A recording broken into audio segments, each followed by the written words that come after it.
Muy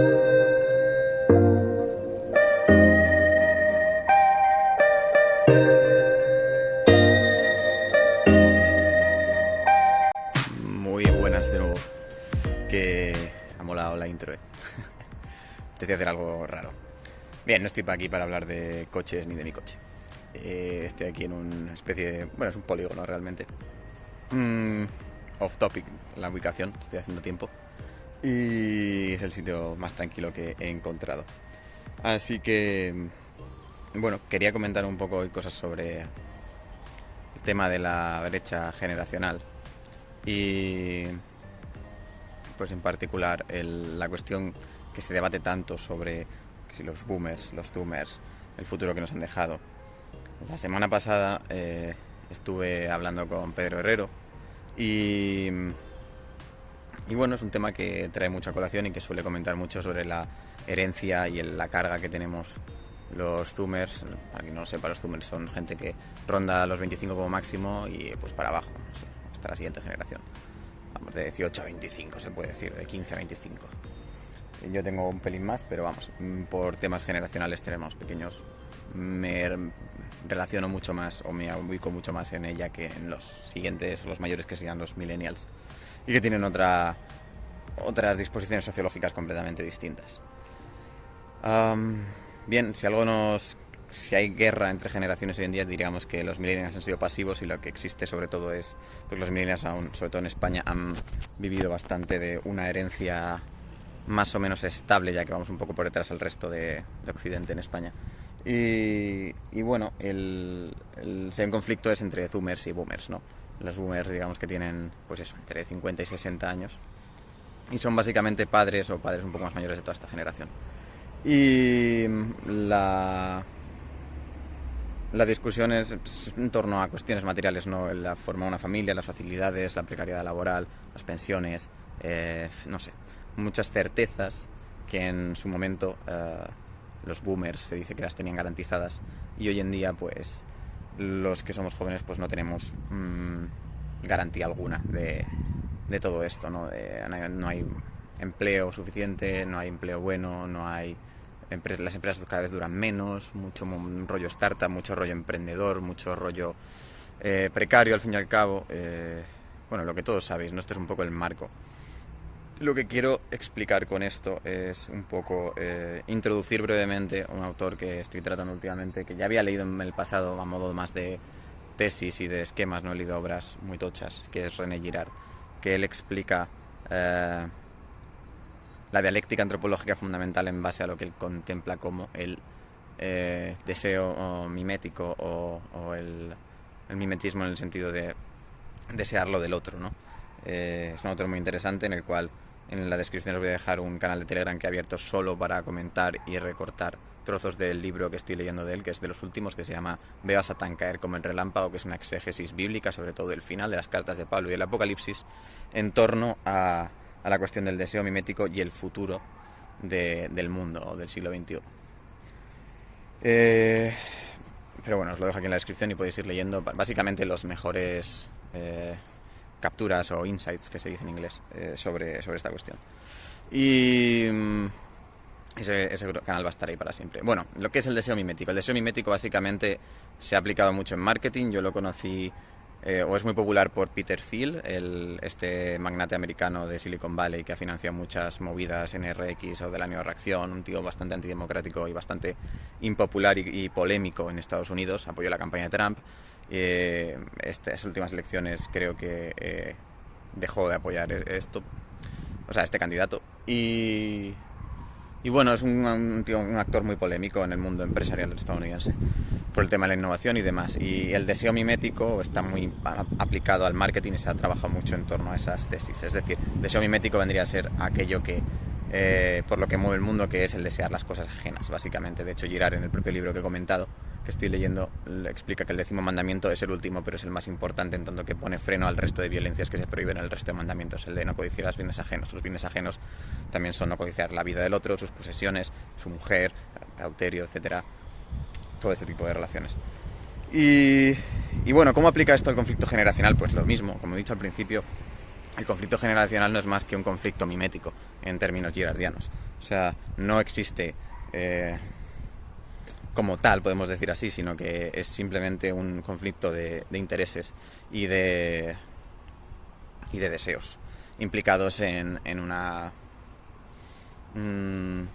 circunstancia material histórica concreta con la que vivimos hoy en día, en la cual pues sí que es cierto que no hay esa estabilidad pues económica y material que han tenido en el pasado ese encuentro de asunto.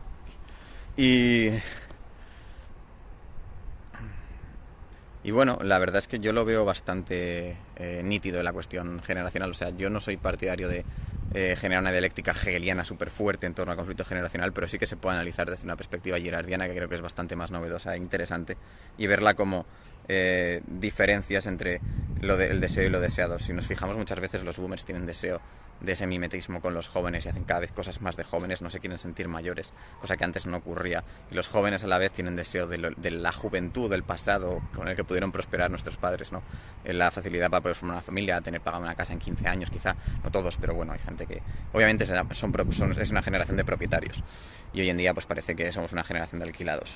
Todo este tipo o casarte joven, tener hijos joven, etcétera. Todo este tipo de factores materiales y vitales que parece que no son la norma en la gente de 20 años de hoy en día, o veinteañeros. Y bueno, quería decir algo más. Sí, el tema de lo que estaba diciendo antes del conflicto, de la dialéctica diferente a una dialéctica hegeliana de conflicto y síntesis y destrucción. Digamos que deberíamos poder aproximarnos a este conflicto por una serie de normas. De hecho, en Veo Satan caer como un relámpago se habla precisamente de esto, de que para aplacar los conflictos derivados del deseo se necesitan normas, y normas rígidas que regulen estos deseos. Hoy en día quizá la batalla fundamental sea por recuperar esas normas que parece que han caído en el olvido, ¿no? Pero son muy compatibles con las soluciones que precisamente buscamos, ¿no?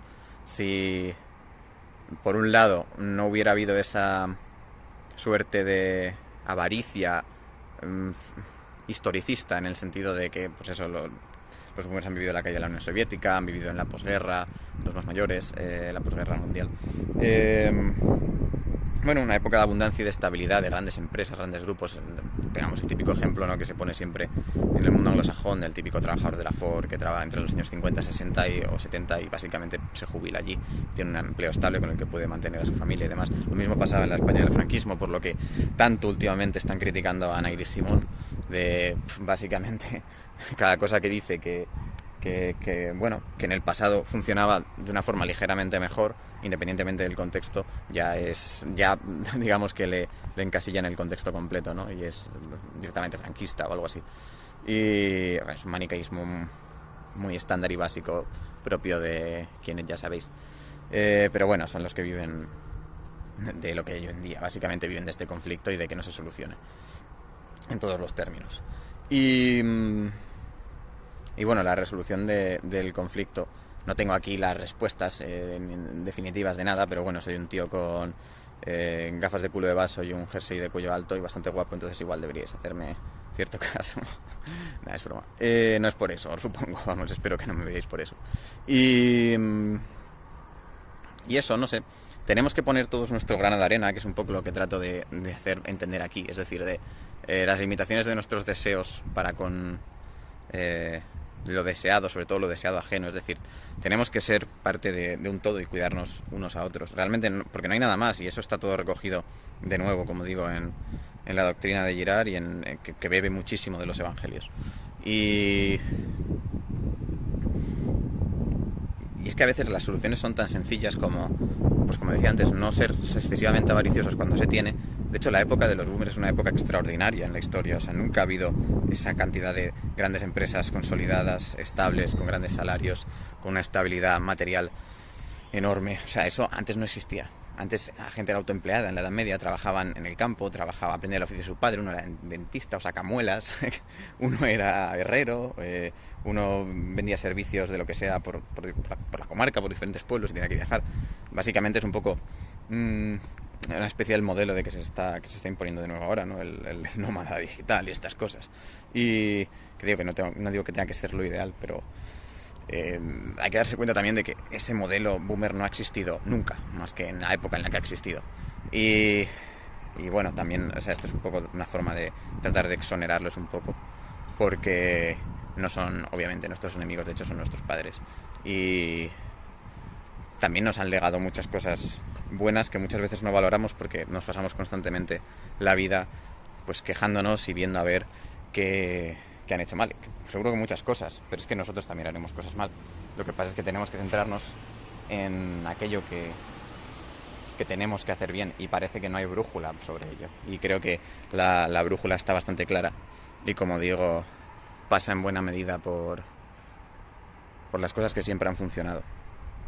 Entre ellos va no codiciar los bienes ajenos. Es que eso aplica a todo y eso regula el deseo y eso reduce el conflicto. Y nada más, espero que a alguien le haya resultado